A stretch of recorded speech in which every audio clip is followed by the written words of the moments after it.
Hello friends, super magic રસોઈમાં મિત્રો હું આપનું સ્વાગત કરું છું। આજે હું આપણે ગેસ ચાલુ કર્યા વગર કે સાબુદાણાને ઉકાળવાની કોઈ પણ જાતની ઝંઝટ વગર આજે આપણે સાબુદાણાના મુરખા બનાવશું। તો તમને ચોક્કસ આ વિડીયો ગમશે। ગમે તો લાઈક કરજો, શેર કરજો અને સબસ્ક્રાઈબ કરવાનું તો ભૂલતા જ નહીં। અને મિત્રો બાજુમાં રહેલ બેલ આઇકનને પ્રેસ કરજો જેથી કરીને મારા નવા આવનારા વિડીયોની રેસીપી તમને મળતી રહે। તો મિત્રો અત્યારે જો આપણે ફૂલ સિઝન ચાલી રહી છે વેફર બનાવવાની, તો આપણે વેફર બનાવવા માટે આપણે અત્યારે મુરખા બનાવીએ છીએ। મેં આની પહેલાં પણ તમને વેફરનો વિડીયો શેર કરેલ છે। તો જો એમાં મેં 1 કપ સાબુદાણા આખી રાત 1.5 કપ પાણીમાં પલાળી રાખ્યા હતા અને અત્યારે જો એકદમ સરસ આવા સાબુદાણા થઈ ગયા છે।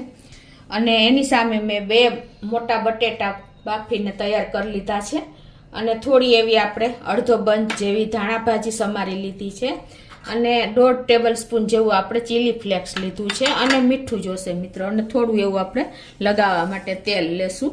તો હવે આપણે બનાવવાનું ચાલુ કરીએ।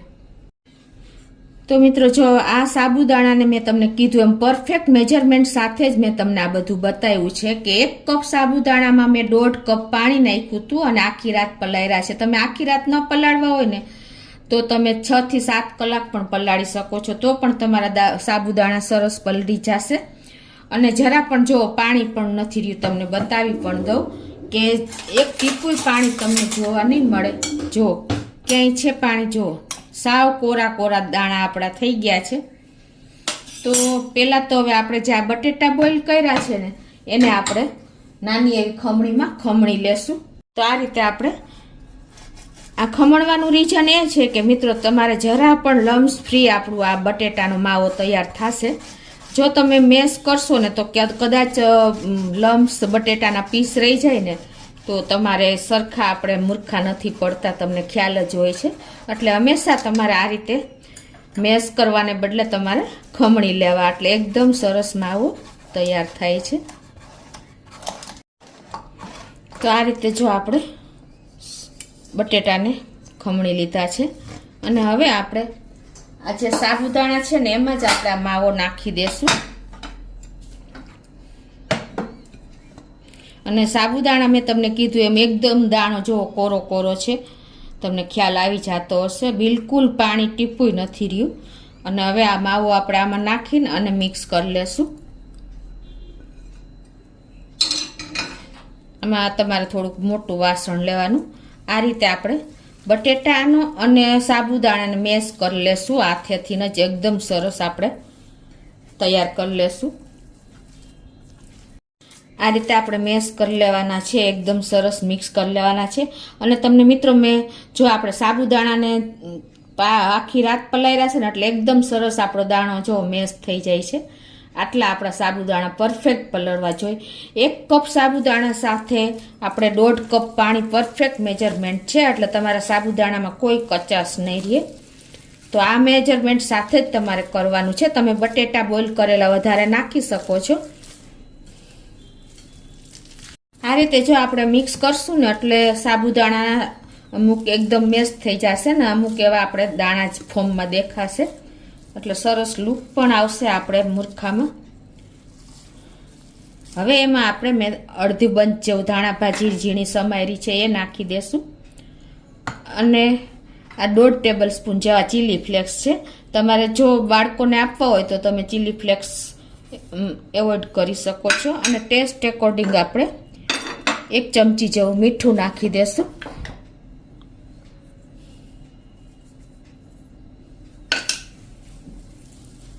અને હવે આ બધું આપણે સરસ મિક્સ કરી લેશું।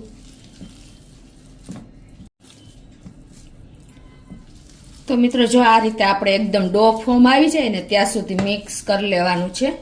અને તમે આમાં મરીનો પાવડર પણ નાખી શકો છો, આખું જીરું પણ નાખી શકો છો, સેજ ક્રશ કરેલું। તમારા ટેસ્ટ એકોર્ડિંગ તમે બધા સ્પાઇસીસમાં ફેરફાર કરી શકો છો। મિત્રો આમાં આપણે નથી ગેસ ચાલુ કરવાનો, અત્યાર સુધી આપણે મુરખા બનાવ્યા છે ને એ ગેસ ચાલુ કરીને એકદમ આપણે સાબુદાણાને બોઇલ કર્યા છે. એમાં આ કોઈ ઝંઝટ આમાં તમારે રહેતી નથી. ઇઝીલી તમે બનાવી શકશો. જે બિગનર્સ હશે ને એ લોકો પણ આ કરી શકશે. તો આ રીતે આપણો માવો તૈયાર થઈ ગયો છે.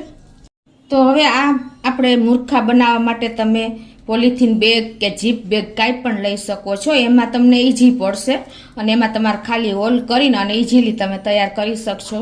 પણ અત્યારે હું એકદમ સરસ આપણે એની ચકરીનું શેપ આવે ને એટલે હું આ રીતે આપણે સ્ટારની જે ચકરી આવે છે ને એમાં જ આ રીતે રાખીને અને સંચામાં ભરું છું.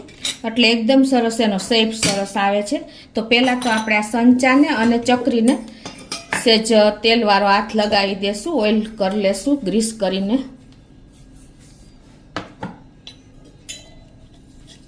અને હવે આપણે આ જે બનાવ્યો છે ને માવો એ આપણે આ કન્ટેનરમાં એટલે કે આ મશીનમાં ભરી લેશું. પહેલાં તો આપણે નીચે આ ચકરી ફિટ કરી લેશું.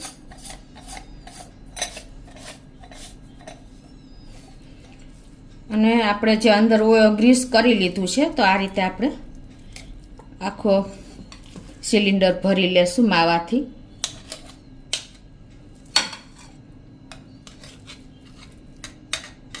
એ જ રીતે આપણે છે આ સંચો એટલે અને નીચે પણ આ રીતે ઓઇલ કરી લેશું અને આને આપણે આ રીતે પેક કરી લેશું.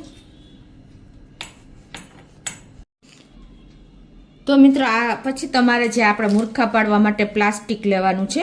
તમે કોઈ પણ આ રીતે પ્લાસ્ટિક તમે આ મૂર્ખા ઘરમાં પંખા નીચે પણ તૈયાર કરી શકો છો અને તડકે પણ તૈયાર કરી શકો છો. અત્યારે હું પંખા નીચે જ રાખું છું. તો આ રીતે આપણે પ્લાસ્ટિક લગાવીને અને સેજ ઓઇલ વાળું કરી લેવાનું એટલે આપણે સ્ટીકી ન થાય. કે આપણે જે મૂર્ખા બનાવીને એ આ રીતે આપણે તેલવાળું હાથ મારી દેવાનું છે સેજ સેજ. તો હવે આપણે મૂર્ખા પાડી લેશું. એમાં આપણે અત્યારે ચકરીનો શેપ આપશું. તો આ રીતે આપણે એને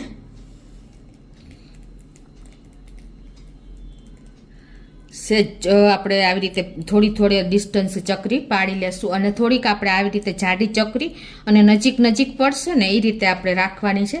નહીંતર આપણી ચકરી તૂટી જશે.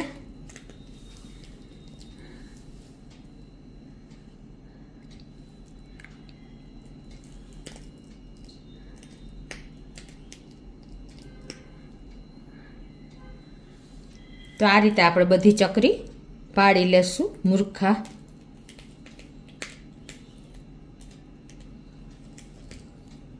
તમે આ રીતે પણ આપણે જો તૈયાર કરી શકીએ છીએ.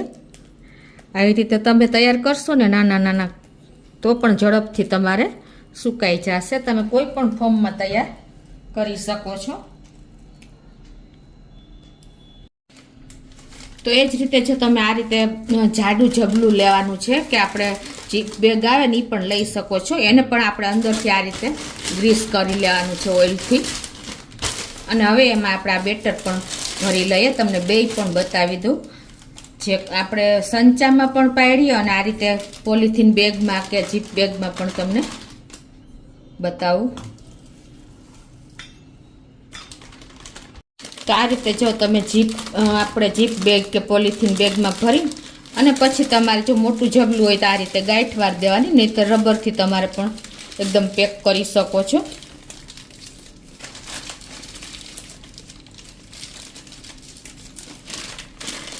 અને હવે એકદમ તમારે આ રીતે ટાઈટ કરી લેવાનું છે અને અહીંથી કોર્નર તમારે કટ કરી લેવાનો છે.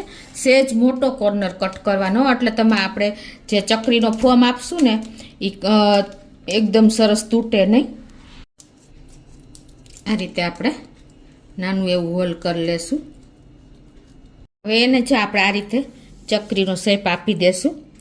તો આ રીતે તમારે પ્રેસ કરતું જવાનું અને આ રીતે તમે ચકરી પાડી શકો છો. સેજ તમારે મેં તમને કીધું એમ જોઈન્ટ રાખવાની એટલે તમારી ચકરી છૂટી નહીં પડે.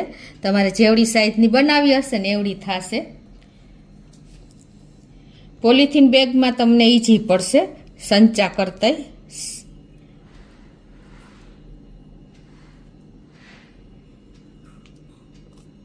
આ રીતે આપણે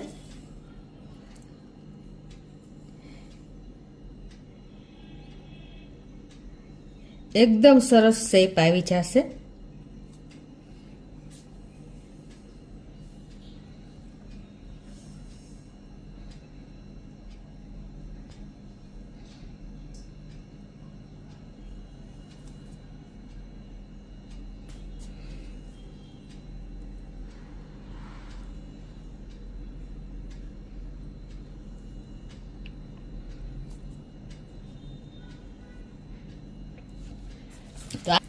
તો આ રીતે હું બધી ચકરી તૈયાર કરી લઉં છું.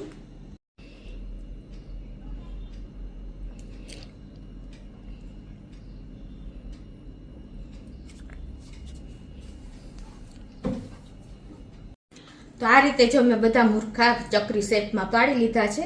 અને અત્યારે મેં પંખા નીચે રાખી છે એટલે 2 થી 3 દિવસ લાગશે. તમે જો તડકામાં સૂકો ને તો તમારે 2 દિવસમાં સરસ સુકાઈ જશે. તો હવે તમને આગળ બતાવું. તો મિત્રો જો 2 દિવસ થયા છે અને આપણી ચકરી પણ સરસ પંખા નીચે જ સુકાઈ ગઈ છે. પછી આપણે 1 મિનિટ જ તડકો ખવડાવ્યો. જો એકદમ સરસ આપણી ચકરી બધી સુકાઈ ગઈ. તમને ખ્યાલ આવી જતો હશે.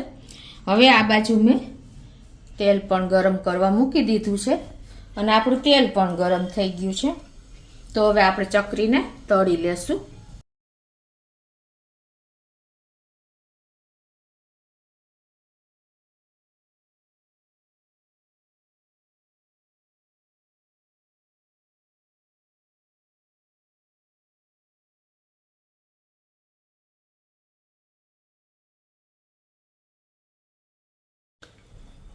તો આ રીતે આપણે પ્લેટમાં નાખી દેશું અને હવે આ રીતે હું થોડીક ચકરી તરી લઉં છું. તો આ રીતે મેં જો 1 બેચ તરી લીધી છે મિત્રો. અને તમને એકદમ સોફ્ટ રૂ જેવી અને સફેદ આપણી મૂર્ખા કે ચકરી તમે જે કયો એ રેડી છે. અને તમને તોડીને પણ બતાવી દઉં કે કેવી સોફ્ટ થઈ. જોવો મિત્રો, એકદમ દાંત વગરના ખાઈ શકે ને એવી આપણે આ સાબુદાણાના મૂર્ખા તૈયાર થયા છે મિત્રો. તો તમને ચોક્કસ આ વિડીયો ગમશે. કોઈ પણ જાતની ઝંઝટ વગર આપણે ગેસ ચાલુ કર્યા વગર કે સાબુદાણાને ઉકાળ્યા વગર આ મૂર્ખા બનાવ્યા છે. તો તમને ચોક્કસ આ વિડીયો ગમશે. ગમે તો લાઈક કરજો, શેર કરજો અને સબસ્ક્રાઈબ કરવાનું તો ભૂલતા જ નહીં.